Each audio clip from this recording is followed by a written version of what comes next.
ಪ್ರಿಯ ನಿರೀಕ್ಷಕರೇ ನಮಸ್ಕಾರ. ಬೀರ್ಬಲ್ನ ವಿಶೇಷ ಕಾರ್ಯಕ್ರಮಕ್ಕೆ ಆತ್ಮೀಯವಾದ ಸ್ವಾಗತ. ವೀಕ್ಷಕರೇ, ಫೈನಲಿ ಅಧಿವೇಶನದಲ್ಲಿ ಆ ದಿನ ಬಂದೇ ಬಿಡ್ತು. ವಿರೋಧ ಪಕ್ಷಗಳು ಸೇರಿದಂಗೆ ಎಲ್ಲರೂ ಕಾಯ್ತಾ ಇದ್ದಂತಹ ದಿನ ಈಗ ಬಂದಿದೆ. ಆಪರೇಷನ್ ಸಿಂಧೂರ್ ನಂತರ ದೇಶದಲ್ಲಿ ಮೊದಲ ಅಧಿವೇಶನ ಈಗ ನಡೀತಾ ಇರೋದು. ಸೊ ವಿರೋಧ ಪಕ್ಷಗಳು ಕಾಯ್ತಾ ಇದ್ವು, ಹೇಗಾದರೂ ಮಾಡಿ ನರೇಂದರ್ ಸರೆಂಡರ್ ಅನ್ನೋ ನರೇಟಿವ್ ಏನಿದೆ ಅದನ್ನು ಕಂಟಿನ್ಯೂ ಮಾಡಬೇಕು, ಮೋದಿಯವರನ್ನು ತಲೆ ತೆಗೆಸೋ ಹಾಗೆ ಮಾಡಬೇಕು ಅಂತ. ಈ ವಿಷಯದ ಬಗ್ಗೆ ಅಧಿವೇಶನದ ಪ್ರಾರಂಭಕ್ಕೂ ಮುನ್ನ ನಾವು ಒಂದು ವಿಡಿಯೋ ಕೂಡ ಮಾಡಿದ್ವಿ. ಅದೇ ರೀತಿ ಇಡೀ ದೇಶ ಕಾತುರದಿಂದ ನೋಡ್ತಾ ಇದ್ದಂತಹ ಎರಡು ದೊಡ್ಡ ಘಟನೆಗಳು ಒಂದೇ ದಿನ ನಡೆದಿದೆ. ಮೊದಲನೇದು, ಸಂಸತ್ ಅಧಿವೇಶನದಲ್ಲಿ ಆಪರೇಷನ್ ಸಿಂಧೂರ್ ಬಗ್ಗೆ ಚರ್ಚೆ ಆಗುತ್ತೆ.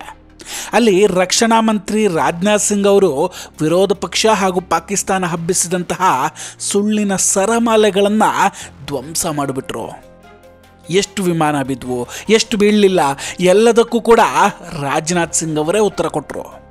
ಯಾರ ಒತ್ತಡದಲ್ಲಿ ಕದನ ವಿರಾಮ ಆಗಿದೆ ಅನ್ನೋ ಪ್ರಶ್ನೆಗೆ ಏನು ಹೇಳಿದ್ರು ಹಾಗಾದರೆ? ಅದರ ಜೊತೆಗೆ ವಿರೋಧ ಪಕ್ಷಗಳು ಮುಂದೆ ಎಷ್ಟು ದೊಡ್ಡ ಬ್ಲಂಡರ್ ಮಾಡಿದೆ ಅನ್ನೋದನ್ನು ನಿಮ್ಮ ಮುಂದಿಡ್ತೀವಿ ವೀಕ್ಷಕರೇ. ಆದರೆ ಇದೆಲ್ಲದಕ್ಕಿಂತ ದೊಡ್ಡ ವಿಷಯ ಒಂದಿದೆ, ಎಲ್ಲರೂ ಖುಷಿ ಪಡುವಂತಹ ಸುದ್ದಿ ಇದು. ಆಪರೇಷನ್ ಸಿಂಧೂರ್ಗಿಂತ ದೊಡ್ಡದಾದ ವಿಷಯವೇ.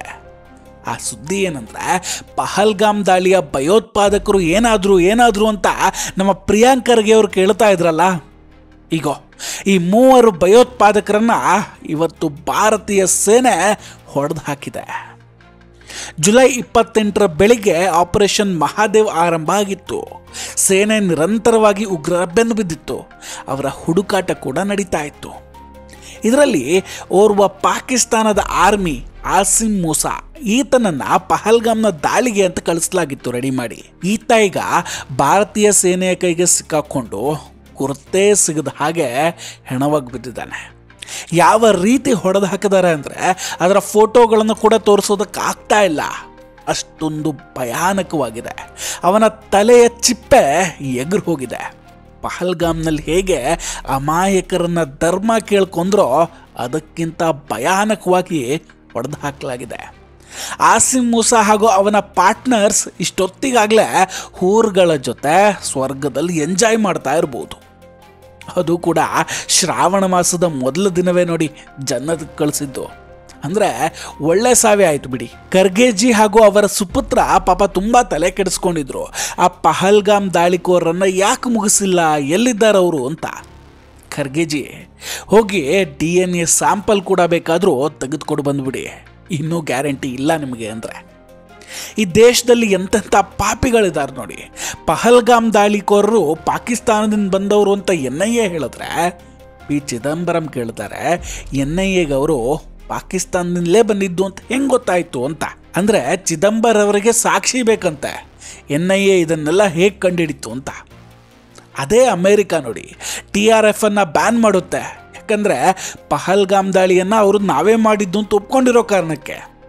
ಆದರೆ ಭಾರತದಲ್ಲಿನ ಕೆಲವರು ಮಾತ್ರ ಅದನ್ನು ಒಪ್ಪೋದಕ್ಕೆ ತಯಾರಿಲ್ಲ. ಬದಲಾಗಿ NIAಗೆ ಪ್ರಶ್ನೆ ಮಾಡ್ತಾರೆ ಇವರೆಲ್ಲ, ನಿಮಗೆ ಹೇಗೆ ಗೊತ್ತಾಯಿತು ಅಂತ. ಇವರೊಬ್ಬರೇ ಅಂತಲ್ಲ, ತುಂಬ ಜನ ಇದ್ದಾರೆ. ರೇಣುಕಾ ಚೌಧರಿ ಕೂಡ ಇಂತಹದ್ದೇ ಪ್ರಶ್ನೆ ಮಾಡ್ತಾರೆ. ಕದನ ವಿರಾಮದ ಬಗ್ಗೆ ಕೂಡ ಇವರಿಗೆ ಭಾರತದ ಮೇಲೆ ನಂಬಿಕೆನೇ ಇಲ್ಲ. ನರೇಂದರ್ ಸರೆಂಡರ್ ಅಂತ ಭಾರತವನ್ನು ಒಬ್ಬ ವಿರೋಧ ಪಕ್ಷದ ನಾಯಕನಾಗಿ ಅಪಹಾಸ್ಯ ಮಾಡ್ತಾನಲ್ಲ, ತಲೆಯಲ್ಲಿ ಬುದ್ಧಿ ಇದೆಯಾ? ಈತನಿಗೆ ದೇಶದ ಮೇಲೆ ಅದೆಷ್ಟು ಗೌರವ ಇದೆ ಅಂತ ಲೆಕ್ಕ ಹಾಕಿ. ಅದಕ್ಕೆ ಅಧಿವೇಶನದಲ್ಲಿ ರಕ್ಷಣಾ ಮಂತ್ರಿ ರಾಜನಾಥ್ ಸಿಂಗ್ ಅವರು ಉತ್ತರ ಕೂಡ ಕೊಟ್ಟಿದ್ದಾರೆ. भारत ने कार्रवाई इसलिए रोकी क्योंकि कॉन्फ्लिक्ट के पहले और उसके दौरान जो भी पॉलिटिकल और मिलिट्री ऑब्जेक्टिव्स तय किए गए थे उसे हम पूरी तरह से हासिल कर चुके थे. इसलिए यह कहना, यह मानना कि यह ऑपरेशन किसी दबाव में रोका गया था, यह बेबुनियाद है और सरासर गलत है.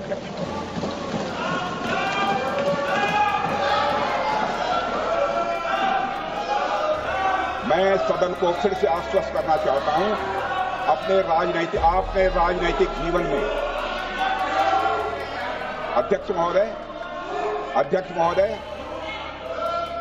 मैं आपके माध्यम से सदन को आश्वस्त करना चाहता हूं, अपने राजनीतिक जीवन में जानबूझकर कभी भी असत्य न बोलूं, इसकी भरपूर कोशिश की है मैंने, चाहे सदन हो अथवा सदन। ಅಂದರೆ ಅವರು ಸದನದಲ್ಲಿ ನಿಂತು ಹೇಳ್ತಾರೆ, ಈ ಕದನ ವಿರಾಮ ಯಾಕಾಯಿತು ಅಂದರೆ ಪಾಕಿಸ್ತಾನ ತನ್ನ ಸೋಲನ್ನು ಒಪ್ಕೊಂಡು ನಿಂತಿತ್ತು. ಅಲ್ಲಿನ DGM ನಮಗೆ ಕಾಲ್ ಮಾಡಿ ಕೇಳ್ತಾರೆ, ಸಾಕಿದನ್ನೆಲ್ಲ ನಿಲ್ಲಿಸಿ ಅಂತ. ಲಿಟ್ರಲಿ ಅವರು ಬೇಡ್ಕೊಂಡ್ರು ನಮ್ಮ ಹತ್ರ. ಮತ್ತು ಆಪರೇಷನ್ ಸಿಂಧೂರ್ ಕದನ ವಿರಾಮಕ್ಕೂ ಮುನ್ನ ನಾವು ಟಾರ್ಗೆಟ್ ಸೆಟ್ ಮಾಡಿದ್ವಲ್ಲ, ಅದನ್ನು ಅಚೀವ್ ಮಾಡಿದ್ವಿ. ಸೊ ನಾವು ಕದನ ವಿರಾಮಕ್ಕೆ ಒಪ್ಕೊಂಡ್ವಿ ಅಂತ ರಕ್ಷಣಾ ಸಚಿವರು ಹೇಳ್ತಾರೆ. ಕಾಂಗ್ರೆಸ್ನವ್ರು ಹೇಳೋ ರೀತಿ ಯಾರ ಒತ್ತಡಕ್ಕೂ ಕೂಡ ಭಾರತ ಮಣಿದಿರಲಿಲ್ಲ, ಅದಕ್ಕಾಗಿ ಕದನ ವಿರಾಮ ಮಾಡಿಕೊಂಡಿರಲಿಲ್ಲ. ಯೋಚನೆ ಮಾಡಿ, ನಮ್ಮ ದೇಶದ ವಿರೋಧ ಪಕ್ಷ ಹೇಗಿದೆ ಅಂತ, ಅದರ ನಾಯಕ ಹೇಗಿದ್ದಾರೆ ಅಂತ. ಸದನದಲ್ಲಿ ರಕ್ಷಣಾ ಸಚಿವರು ಭಾರತೀಯ ಸೇನೆಯ ಬಗ್ಗೆ ಗೌರವ ಮತ್ತು ಹೆಮ್ಮೆಯಿಂದ ಮಾತಾಡ್ತಾ ಇದ್ರೆ, ಕನಿಷ್ಠ ಸೇನೆಗಾದರೂ ಒಂದು ಚಪ್ಪಾಳೆ ಕೂಡ ತಟ್ಟದೆ ಗಡುತ್ತಾಗಿ ಕೂತು ಬಿಟ್ಟಿದ್ರು. एक बार फिर से भारत के सेना के जवानों का कम से कम मेज थपथपाकर बहुत बहुत धन्यवाद. और अपने प्रतिपक्ष के मित्रों से भी कहना चाहता हूं, एक बार फिर से भारत के सेना के जवानों का कम से कम मेज थपथपाकर बहुत बहुत धन्यवाद. ರಾಜನಾಥ್ ಸಿಂಗ್ ಅವರು ಹೇಳ್ತಾನೆ ಇದ್ರು, ನಮ್ಮ ಸೇನೆ ಅದ್ಭುತ ಶೌರ್ಯ ತೋರಿಸಿದೆ, ಡಿಫೆನ್ಸ್ ಸಿಸ್ಟಮ್ ಅದ್ಭುತ ಪ್ರದರ್ಶನ ನೀಡಿದೆ ಅಂತ. ಆದರೂ ಕೂಡ ಒಬ್ಬ ವಿರೋಧ ಪಕ್ಷದವರು ಕ್ಲಾಪ್ ಮಾಡಲಿಲ್ಲ. ಹಾಗಾದರೆ ಇವ್ರು ಯಾರಿಗೂ ನಮ್ಮ ದೇಶದ ಸೈನ್ಯದ ಬಗ್ಗೆ ಹೆಮ್ಮೆಯೇ ಇಲ್ವಾ? ರಾಜನಾಥ್ ಸಿಂಗ್ ಅವರು ಸ್ವತಃ ತಾವೇ ಹೇಳಿದ್ರು, ರಾಜಕೀಯ ಬಿಟ್ಟು ಅಟ್ಲೀಸ್ಟ್ ಅವರಿಗೋಸ್ಕರ ಕ್ಲಾಪ್ ಮಾಡಿ ಅಂತ. ಆಗಲೂ ಕ್ಲಾಪ್ ಮಾಡಲಿಲ್ಲ. ಒಂದಿಬ್ಬರನ್ನ ಬಿಟ್ಟರೆ ಮತ್ತೆಲ್ಲರೂ ಸುಮ್ಮನಾಗಿ ಕೂತು ಬಿಟ್ಟಿದ್ರು. ಅದ್ಭುತ ವಿರೋಧ ಪಕ್ಷವೇ ಸಿಕ್ಕಿದೆ ಬಿಡಿ ಈ ದೇಶಕ್ಕೆ. ನಮ್ಮ ಪುಣ್ಯ ಇವ್ರ ಕೈಗೆ ಆಡಳಿತ ಸಿಗಲಿಲ್ಲ. ವೀಕ್ಷಕರೇ, ಸೇನೆ ಇಡೀ ದೇಶವನ್ನು ಕಾಪಾಡಿದೆ. ಅವ್ರು ಯಾವತ್ತೂ ಇವರು BJP, ಇವರು ಕಾಂಗ್ರೆಸ್ ಅಂತ ನೋಡಿ ರಕ್ಷಣೆ ಮಾಡಲಿಲ್ಲ. ಅಟ್ಲೀಸ್ಟ್ ಅವರಿಗಾದರೂ ಒಂದು ಗೌರವ ಕೊಡುವಷ್ಟು ಮ್ಯಾನರ್ಸ್ ಇಲ್ಲದೆ ಹೋಯ್ತಾ ಇವರಿಗೆ. ಇದಲ್ಲದೆ ರಾಜನಾಥ್ ಸಿಂಗ್ ಇನ್ನೊಂದು ಕ್ಲಾರಿಟಿಯನ್ನು ಕೊಟ್ಟರು, ಭಾರತದ ಯಾವುದೇ ಅಸೆಟ್ಗೆ ಹಾನಿಯಾಗಿಲ್ಲ ಅಂತ. 25 से लगातार चले और 10 मई 2025 को रात लगभग 1:20 पर पाकिस्तान ने बड़े पैमाने पर भारत के ऊपर मिसाइल, ड्रोन, रॉकेट और अन्य लॉन्ग रेंज वेपन्स का इस्तेमाल किया.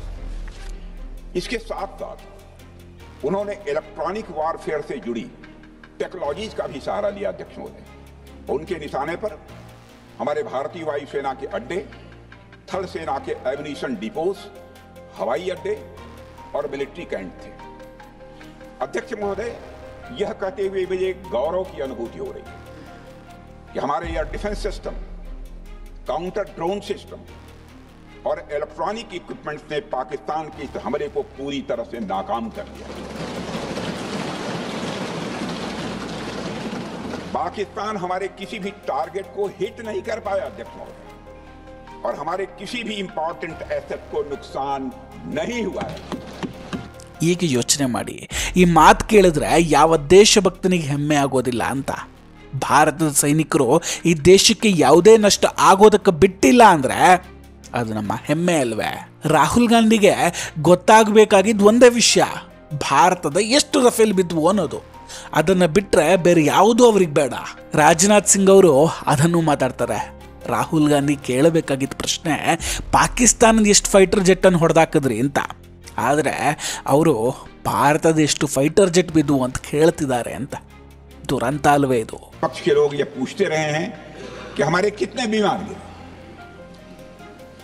मुझे लगता है उनका यह प्रश्न हमारी राष्ट्रीय जनभावनाओं का सही से प्रतिनिधित्व नहीं कर रहा है. मुझे लगता है उन्होंने एक बार भी हमसे यह नहीं पूछा कि हमारी सेनाओं ने दुश्मन के कितने विमान मार गिराए.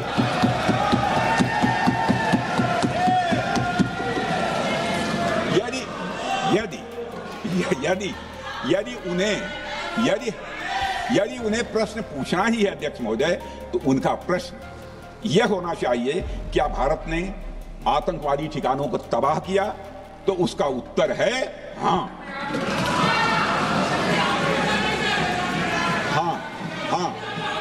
मैं विपक्ष के सम्मानित साथियों से कहना चाहता हूं कि आपको प्रश्न पूछना है तो यह प्रश्न पूछिए, क्या ऑपरेशन सिंदूर सफल रहा? तो उसका उत्तर है हाँ।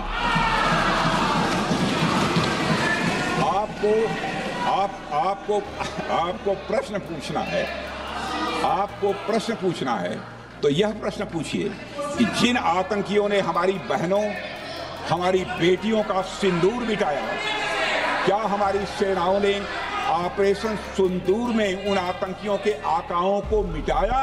तो इसका उत्तर है हाँ।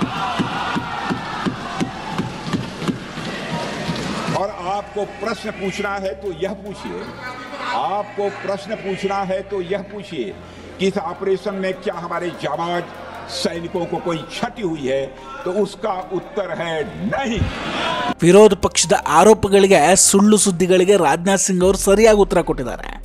ಜೊತೆಗೆ ಒಂದು ವಿಷಯ ಕೂಡ ನೆನಪು ಮಾಡಿದ್ದಾರೆ. 1971ರ ಯುದ್ಧದ ಸಮಯದಲ್ಲಿ ಅವತ್ತು ಆಡಳಿತದಲ್ಲಿ ಕಾಂಗ್ರೆಸ್ ಇದ್ರೆ ವಿರೋಧ ಪಕ್ಷದಲ್ಲಿ ಬಿಜೆಪಿ ಇತ್ತು.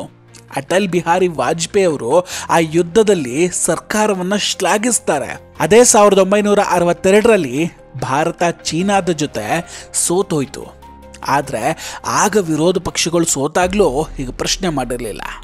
ಸೋಲುವಂಥ ಪರಿಸ್ಥಿತಿ ಯಾಕೆ ಬಂತು ಅಂತ ಚರ್ಚೆ ಮಾಡಿದ್ರು ಅಷ್ಟೇ. ಆದರೆ ಈಗಿನ ವಿರೋಧ ಪಕ್ಷಗಳು ಆತ್ಮಾವಲೋಕನವನ್ನು ಮಾಡಲೇಬೇಕು.